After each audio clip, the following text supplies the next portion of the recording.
की भारत माता की తెలుగు తల్లికి అందరికీ నమస్కారం. Honourable prime minister Narendra Modi గారు, ఆనరబుల్ గవర్నర్ అబ్దుల్ నజీర్ గారు, ఉప ముఖ్యమంత్రి మిత్రుడు పవన్ కళ్యాణ్ గారు, వేదిక పైన పెద్దలందరికీ ఈరోజు అల్లూరి సీతారామరాజు ఇంటర్నేషనల్ ఎయిర్పోర్ట్ సందర్భంగా ఉత్తరాంధ్ర ప్రజలందరికీ ముందుగా శుభాకాంక్షలు. ఉత్తరాంధ్రలో కొత్త చరిత్రకు నాంది పలికేలా ఎయిర్పోర్ట్ నిర్మాణానికి సహకరించిన రైతులందరికీ ముందుగా పాదాభివందనం చేస్తున్నాను. మీరు కేవలం భూములు మాత్రమే ఇవ్వలేదు, ఉత్తరాంధ్రకు బంగారు భవిష్యత్తు ఇచ్చారు. నేడు ఉత్తరాంధ్రకి ఇంటర్నేషనల్ ఎయిర్పోర్ట్ వచ్చింది. ఉత్తరాంధ్రకి అంతర్జాతీయ ఐటీ దిగ్గజం గూగుల్ వచ్చింది. ఉత్తరాంధ్రకి ప్రపంచ స్థాయి స్టీల్ కంపెనీ ఆర్సీఆర్ మిత్తల్ వచ్చింది. ఇంకా ఎన్నెన్నో. ఇవన్నీ ఎలా వచ్చాయి? ఒక్కసారి మీరు ఆలోచించుకోవాల్సిన అవసరం ఉంది. 2 ఏళ్ల క్రితం విధ్వంసమైన రాష్ట్రం. ఆ రోజు నేను, పవన్ కళ్యాణ్ గారు, నరేంద్ర మోడీ గారి నాయకత్వంలో మీ అందరికీ ఒక హామీ ఇచ్చాం. రాష్ట్రాన్ని పునర్నిర్మాణం చేస్తామన్నాం, నిలబెట్టుకున్నాం. మోడీ గారి చేతుల మీదుగా ప్రారంభించుకున్న ఎయిర్పోర్టు ఉత్తరాంధ్రకు ఒక మణిహారం. నేను అందుకే పదే పదే చెప్తున్నాను, ఉత్తరాంధ్ర కలలకు రెక్కలొచ్చాయి. ఎర్ర బస్సు రాదన్నారు, ఎయిర్ బస్ వచ్చింది. అవహేళన చేసిన వాళ్ళు అడ్రస్ లేకుండా పోయే పరిస్థితికి వచ్చారు. ఆ రోజు ఎన్నో ఈ ప్రాంత ఆశలని, ఆకాంక్షల్ని తక్కువ చేశారు, అడ్డుపడ్డారు. అన్ని అధిగమించాం. అద్భుతమైన ఎయిర్పోర్ట్ ఈరోజు నిర్మాణం అయిందంటే ఇది ఉత్తరాంధ్రకి గర్వ కారణమని మరొకసారి విజ్ఞప్తి చేస్తున్నాను. కొత్త ఎయిర్పోర్టు మన్యం వీరుడు అల్లూరి సీతారామరాజు పేరు పెట్టుకున్నాం. పేరు తలుచుకుంటేనే గుండె ఉప్పొంగుతుంది. గిరిజనులతో కలిసి ఆయన చేసిన స్వాతంత్ర పోరాటం దేశం ఎప్పటికీ మరిచిపోదు. ఉత్తరాంధ్ర శక్తికి నిదర్శనం ఈ ఎయిర్పోర్టు. ఎందుకంటే ఈ ఎయిర్పోర్ట్ నిర్మించింది ఎవరో కాదు, ఉత్తరాంధ్ర వాసి జిఎంఆర్, ఈ ప్రాంత వాసి. ఇంకొక పక్క దీనికి తొలుగు అడుగు వేసిన అశోక్ గజపతి రాజు ఇక్కడి వారే. ఏవియేషన్ మంత్రిగా నిర్మాణం పూర్తి చేసే బాధ్యత తీసుకున్న రామ్మోహన్ నాయుడుది కూడా ఉత్తరాంధ్రనే.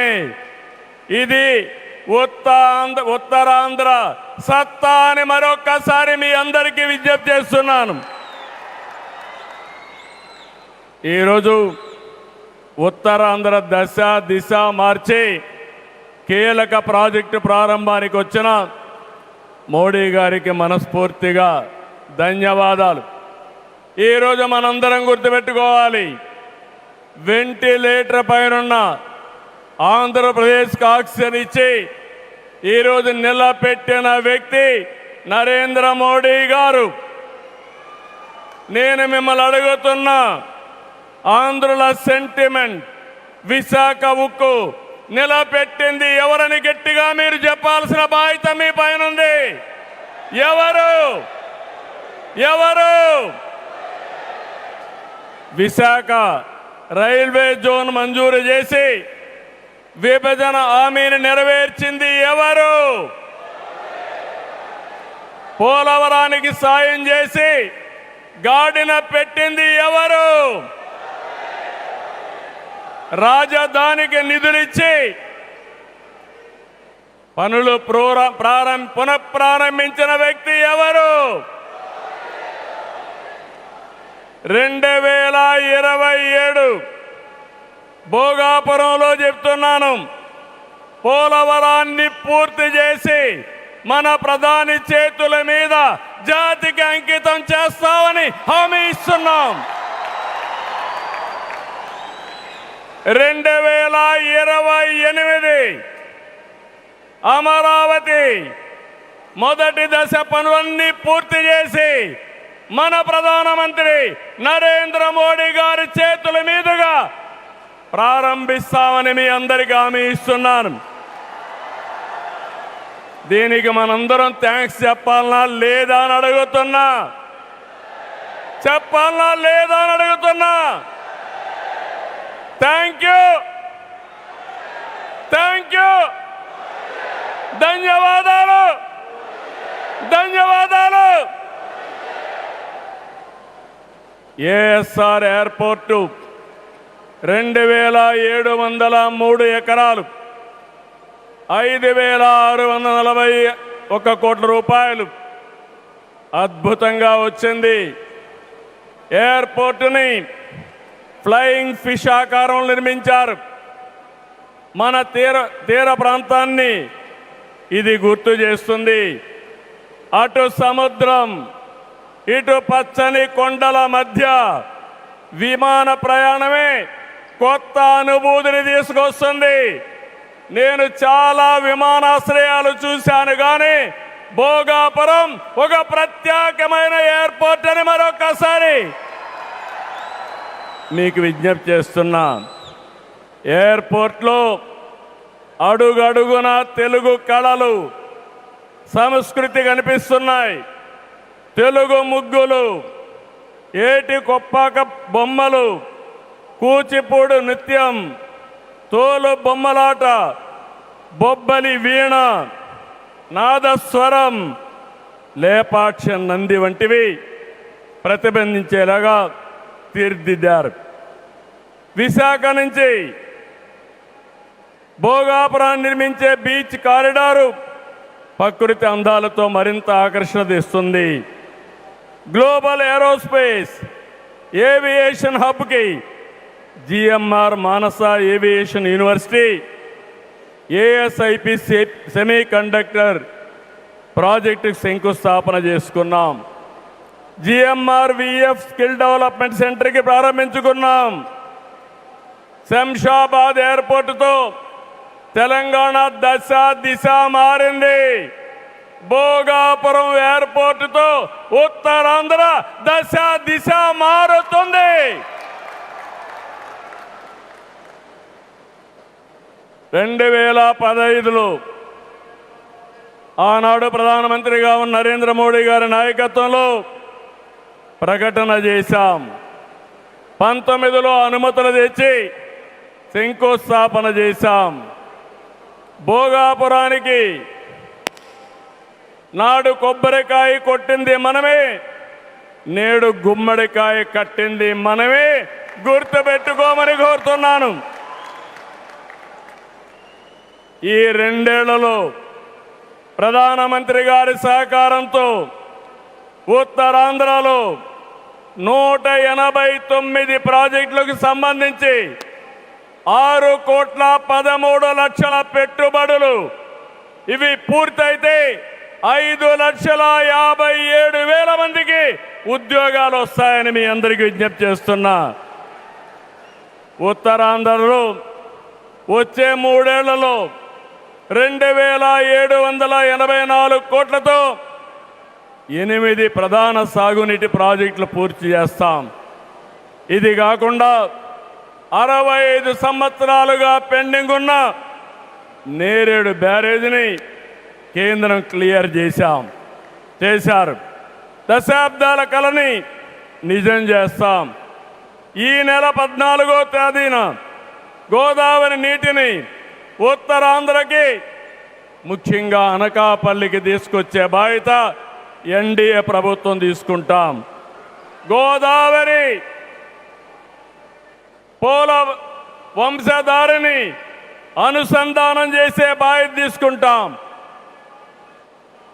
ఉత్తరాంధ్రలో టూరిజం, ఫార్మా, నేషనల్ హైవేలు, పోర్ట్లు, ఎయిర్పోర్ట్లు, railway connectivity, rare earth minerals, ప్రసిద్ధ పుణ్యక్షేత్రాలు, అరకు, పాడేరు, సుందర ప్రాంతాలు లేనిదంటూ లేదు. వీటితో ఉత్తరాంధ్ర నుంచి వలసలు పోరు. వేరే ప్రాంతాల్లో శ్రీకాకుళం కాలనీలు ఉండవు. వేరే ప్రాంతం నుంచి ఉత్తరాంధ్రకు వలసలు వచ్చే రోజు తొందరలోనే ఉందని మరొకసారి విజ్ఞప్తి చేస్తున్నాను. మిమ్మల్ని కోరేది ఒకటి, ప్రతి వ్యక్తికి అవసరమైన అవకాశాలు కల్పిస్తున్నాం. వాటిని అందిపుచ్చుకోండి. మీ జీవితాలకి మార్చుకుంటూనే సమాజం కోసం, ఈ ప్రాంతం కోసం పనిచేయాల్సిందిగా మిమ్మల్ని అందరినీ కోరుతున్నా. ఈ సందర్భంలో నేను ఒక్క విషయం మీ అందరికి గుర్తు చేయాలి. ఇప్పుడే పవన్ కళ్యాణ్ గారు కూడా ఆవేదన గుర్తు చేశారు. We are in inspiring time. PM Saab, Modi Saab, I am telling you with my heart. We are in inspiring time. The world has moved from IT to AI. The right knowledge is available. The right technology is maturing. But we need leaders to deliver. Democratic countries everywhere are facing crisis, searching for new leaders. We are fortunate, India is fortunate. There is a tested leadership. 25 years, Narendra Modi ji as Chief Minister and Prime Minister of India has done extraordinary work. నేను చెప్పింది వాస్తవం అయితే Modi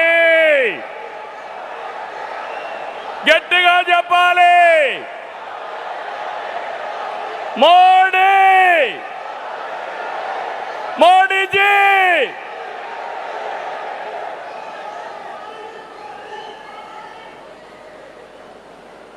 He is the only one leader in the democratic world with the knowledge, the technology and the ability to carry 144 crore people and make this nation forward. For the last 12 years, all of us have to compare tremendous track record, digital public infrastructure. Today I can say proudly, world largest transactions, digital transactions are happening not in America, not in China, but in India. That is the credit Narendra Modi ji has done.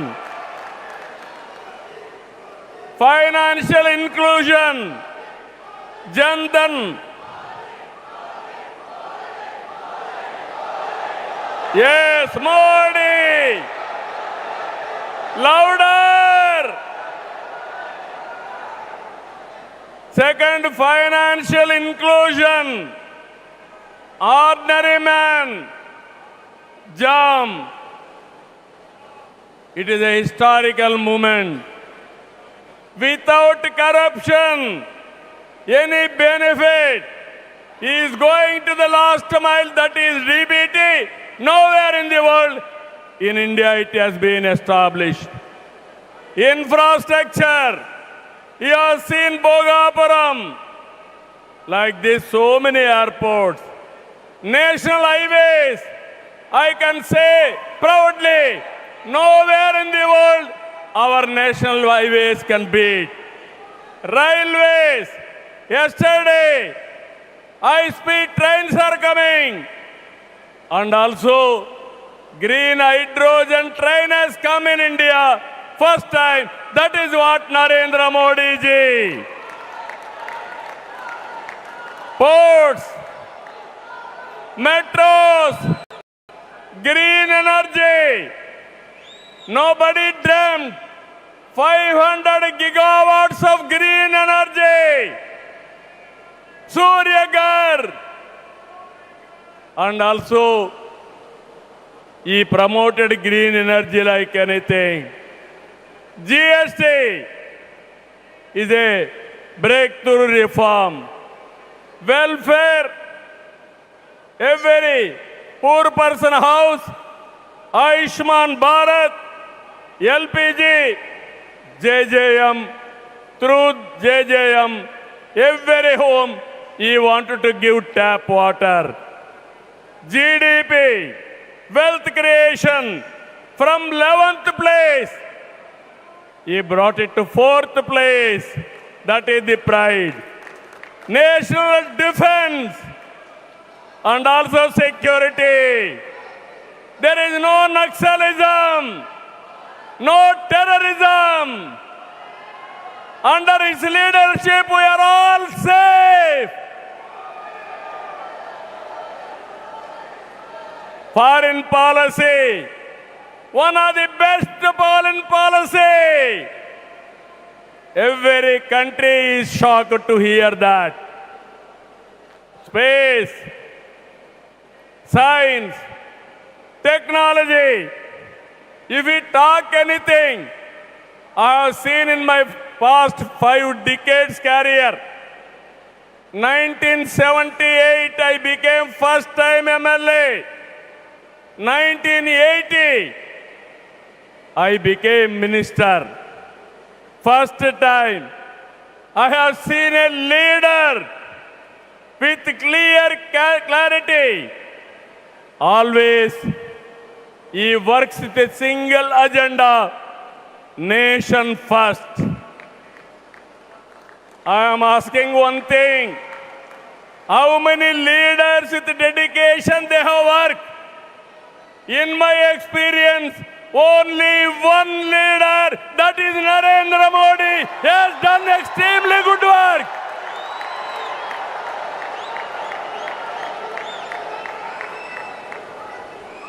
He is having a clarity. Vikasit Bharat 2047. There are external factors. Somewhere, in India, there is a problem of LPG. This year, environmental imbalance,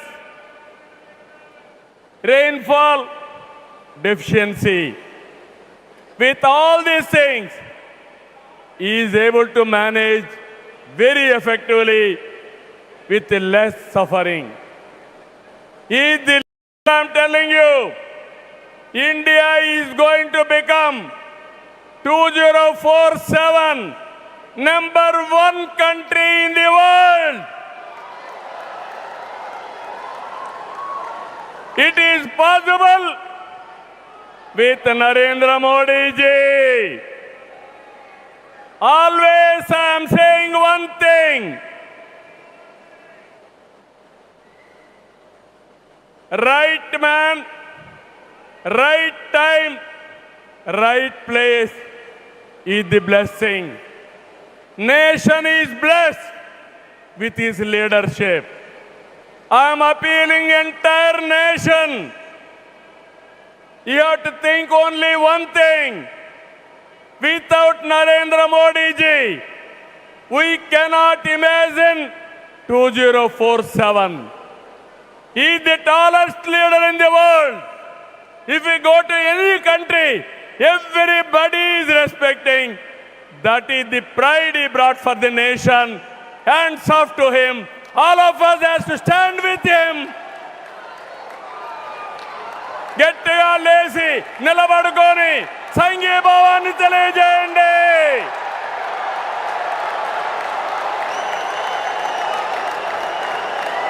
గట్టిగా